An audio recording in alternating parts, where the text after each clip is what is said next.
This series is the story of the new amphibious Arctic vehicle project named Bernard. Building on ideas, skills and questions raised during the Allen lifeboat conversion, as a team we will share all those moments needed to get Bernard up north onto the ice and making himself useful. This is the before view for today. Today we're going to put up the shelter. Now in my work hoodie we definitely mean business. The episode will, in cinematic splendour, achieve two things. For followers of the Bernard Arctic vehicle project, you'll see where the carbon fibre composite shells will be created. For people in the market for a temporary outdoor shelter or carport, it's a review of the VEVOR Carport garage tent thingy. So, just like the delivery box which is already opened, ready and the instruction manual sat on top, it's efficient. One video to please or dismay two whole audiences. All the steel is still boxed, and the neatly bagged plastic fabrics covers over there. The instructions are really not so bad if you compare them with some of the poorly translated, rather inadequate ones some products ship to the Anglosphere with. A contents list, some do's and don'ts, and a step-by-step guide. Clear and comprehensive, although with one mistake I'll mention later. The whole lot weighs more than 50 kilos, which is encouraging for robustness, and I've been trying to carve out a retirement job for the now rather bashed and beaten scale model carbon fibre shell. Turns out I have a solution. Plus, a bonus is that I'll see how the bare laminate deals with abrasion over a gravel surface. This footage is perhaps a little misleading. It was only a 20-second journey from the workshop container to the site where I'm building the base frame for the Bernard composite mould. The components were laid out a little more neatly than this on delivery, but here's the frame for you. Good quality, lightly galvanised sections ready to go together. Right, I will actually follow the instructions and I will make any comments along the way if I have any issues, and I will then give a general sense of how easy it was to put up. All the poles are pre-organised into batches by length and type, and each is clearly numbered to reduce potential chaos, as there are a lot of them. So the unpacking routine didn't take so long, and I picked the perfect spring day for this job. These are the 4 socket junctions, and they will perform 2 different roles in the structure. I laid out the top row of poles, and it's all very simple. They have sprung press studs with corresponding holes in the receptacle ends. No master's degree required here. In fact, having one might prove a hindrance. You also need to slide on a few of these clips onto selective poles for later use. This is where I did find an error in the diagram. It missed out that you also need to place them in these spots too. You can thank me later. A bit more laying things out and following the order of assembly. So far so good. The fit tolerances are about right. Not so tight as to be hard to position, and not so loose as to risk being wobbly later on. One slight quibble on those press studs though. Most are fine, and they use sprung steel inside the poles, and not a spring. Adequate, although a couple needed to be coaxed out as they weren't straight, and you occasionally need to rotate and wiggle a bit once in place, so that they can ping out and lock.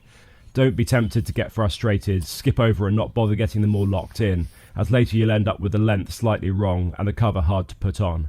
Anyway, all that happened majestically, and the top A-frame is looking like an A-frame, which even my beloved channel trolls would call a success. Next, we need to put in the longitudinal sections either side of the top of the frame.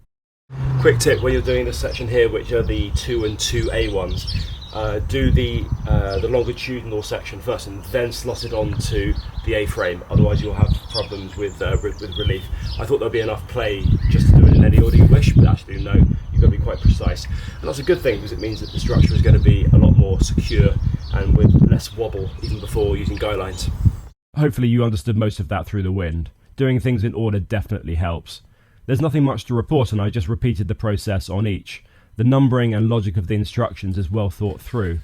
The A-frame won't be sturdy enough on its own, so a little bracing is necessary. This is where those clips come in. If you forgot any, or didn't notice the mistake in the instructions before all that pole assembly, you'd need to disassemble or bend and force the clips on around the poles, which, given how they bolt through and tighten with the wing nut, isn't a showstopper, but it would be a little awkward and you'd risk fracturing the steel clips. They tighten up each end and clamp around the poles. It would be helpful to have marks on the poles where the clips should position to be equidistant, but it's not too hard to get them looking neat. The wing nuts are a bit sharp on your fingers when talking beyond finger tight, and I recommend using proper spanners, not the cheap stamp metal ones included in the pack. Another 20 minutes and done. It's worth doing these up tight, and there might be a case for swapping on locking washers or nuts in place of the simple wing nuts. Yes, one of those is wonky, so I corrected that. Probably no structural impact, but neat is pleasing. This is the second trickiest part of the build, the first set of uprights. It would be much easier with 2 or even 3 pairs of hands at this stage. But anyway, start on the first side and go for one of the middle ones. Then quickly the other middle one, as all the weight is being supported on that one pole, and the frame of course distorting around it. But 0 negative impact, so that's a tick in the box when it comes to the joint and collar quality. Once the centre is supported, the ends are much easier to click into place. Same process the other side, and slightly easier once the far set are in and vertical. You do not do the additional round of uprights yet, otherwise it will be too tall to put the top cover on. I'd call the tarp a medium thickness woven ply, not as thick or heavy as some tarp or marquee fabric, but certainly not the horrible cheapy sort that you often come across. The stitching looks solid and the eyelets robust and well placed. The sides of the shelter will have roll-up mesh windows, which is a nice touch. Just simply a case of sliding on the top cover.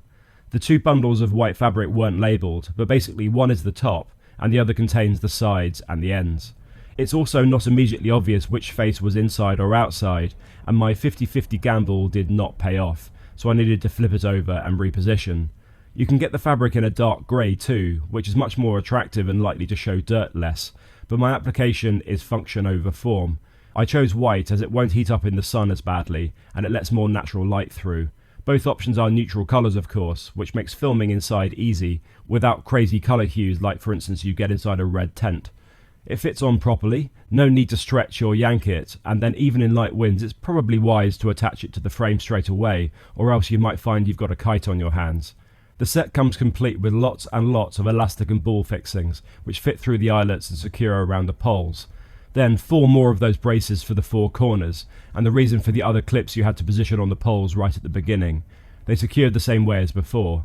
Do be sure to have the bolt ends and wing nuts pointing inward and not outward against the fabric, otherwise in time with the wind I suspect they'd burrow their way through and make holes. The fit is really good. I think there's a potential risk that a lazily designed or manufactured product will either be so tight that it's a nightmare to get on, or so loose that it's going to be disobedient in the wind or shedding rain or snow. Now we can go for the final set of uprights.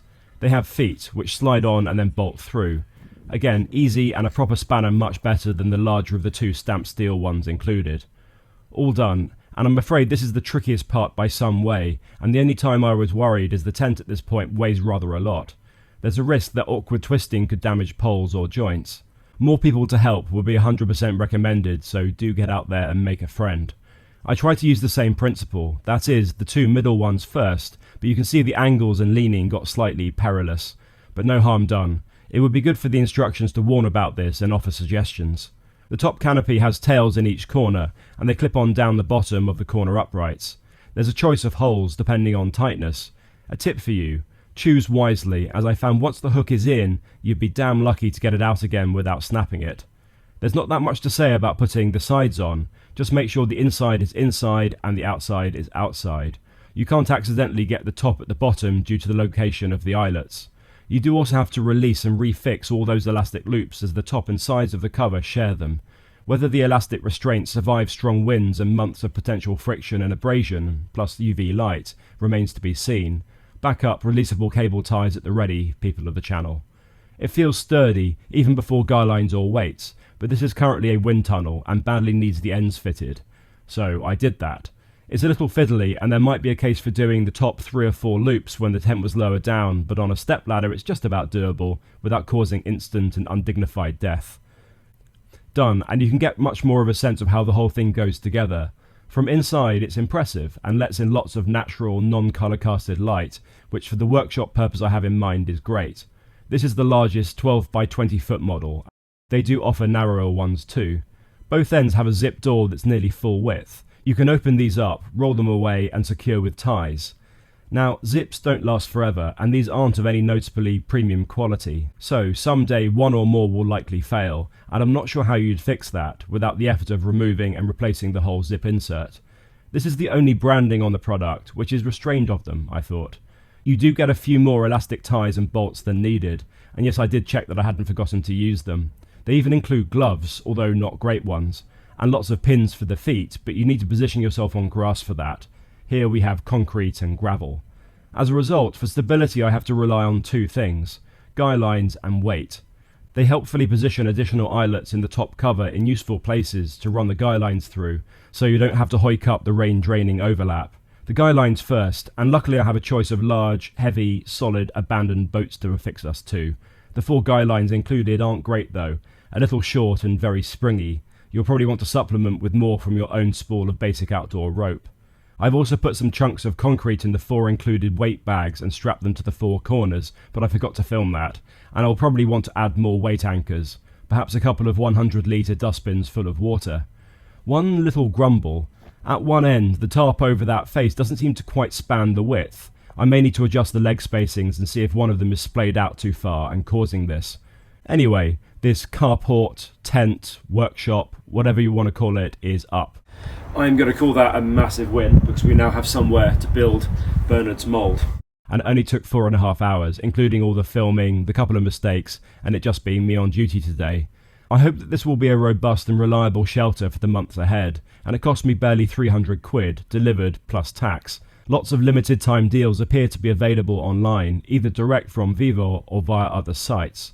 Inside, the steel base for the mould I'm making, and of course those of you new to the channel should subscribe so you can follow that wild saga.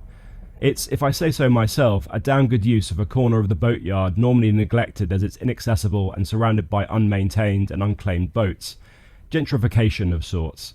I gave you the before view at the start, and now the after view. I do try to keep my promises. That's it. Bye.